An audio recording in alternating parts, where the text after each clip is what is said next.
Hello friends, welcome to Tamil 23. இன்றைக்கி நம்ம என்ன பார்க்க போகிறோம் அப்படின்னா, எக்ஸிட் போல் ரிசல்ட்ஸ் என்ன அப்படிங்கிறத பற்றி தான் பார்க்க போகிறோம். வாங்க வீடியோக்குள்ள போகலாம்.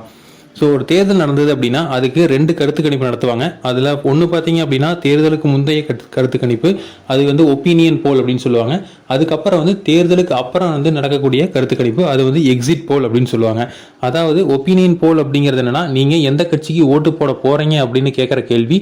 அதுக்கப்புறம் பார்த்தீங்க அப்படின்னா எக்ஸிட் போல் அப்படிங்கிறது எந்த கட்சிக்கு நீங்கள் ஓட்டு போட்டீங்க அப்படிங்கிற கேள்வி. ஸோ ஒப்பீனியன் போலை விட எக்ஸிட் போல் வந்து ரொம்ப இம்பார்ட்டண்ட்டாக பார்க்கப்படுது. இப்போது 5 மாநில சட்டசபை தேர்தல் பார்த்தீங்க அப்படின்னா முடிஞ்சிருச்சு. அதுக்கப்புறம் வந்து எல்லாத்துட்டையுமே வந்து கருத்து கணிப்பு கேட்டிருந்தாங்க. தமிழ்நாட்டிலலாம் பார்த்தீங்க அப்படின்னா அன்றைக்கே வந்து முடிஞ்சுது. ஆனால் வந்து அந்த கருத்து கணிப்பு என்ன ரிசல்ட் அப்படின்னு வெளியிடாம இருந்தாங்க. ஏன் அப்படின்னா மேற்கு வங்காளத்தில் கடைசி கட்ட தேர்தல் வந்து இன்னைக்கு தான் முடிஞ்சுது. ஸோ இன்னைக்கு தான் வந்து என்ன பண்ண போகிறாங்க, அந்த எக்ஸிட் போல் ரிசல்ட்ஸை வெளியிட போகிறாங்க. அதில் என்ன ரிசல்ட்ஸ் வந்திருக்குன்னு பார்த்தீங்க அப்படின்னா நம்ம தமிழ்நாட்டில் மட்டும் பார்க்கலாம். ஸோ தமிழ்நாட்டில் எப்பவும் போலவே வந்து இதுக்கு முன்னாடி ஒப்பீனியன் போலில் என்ன வந்ததோ அதே மாதிரி தான் ரிசல்ட் வந்திருக்கு. அதாவது திமுக வந்து 150லேருந்து 180 தொகுதி வரைக்கும் வின் பண்ணும் அப்படின்னு சொல்லியிருக்காங்க. ஏடிஎம்கே பார்த்தீங்க அப்படின்னா 50 தொகுதியிலேருந்து 80 தொகுதி தான் வந்து வின் பண்ணும் அப்படின்னு சொல்லியிருக்காங்க. ஸோ இதுலேருந்து நல்லாவே தெரிஞ்சிருச்சு, கண்டிப்பாக வந்து ஸ்டாலின் தான் வந்து அடுத்த சிஎம் அப்படின்னு.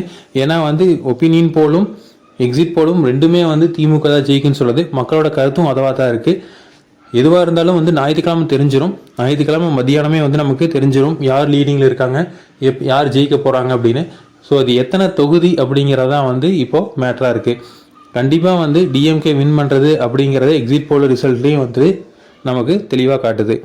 அது மட்டும் இல்லாமல் இதில் நாம் தமிழர் கட்சி, அமமுக, மக்கள் நீதி மையம் இவங்கெல்லாம் பார்த்தீங்க அப்படின்னா எவ்வளவு ஜெயிப்பாங்கன்னு பார்த்தீங்க அப்படின்னா இதில் நாம் தமிழர் கட்சி மட்டும் ஒரு இடத்துல ஜெயிப்பாங்க அப்படின்னு வந்திருக்கு.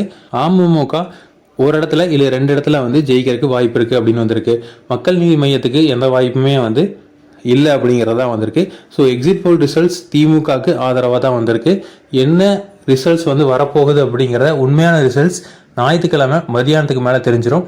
ஸோ இதே மாதிரி தகவல்கள் வேணும் அப்படின்னா தமிழ் 23 சப்ஸ்கிரைப் பண்ணுங்கள். தேங்க்யூ.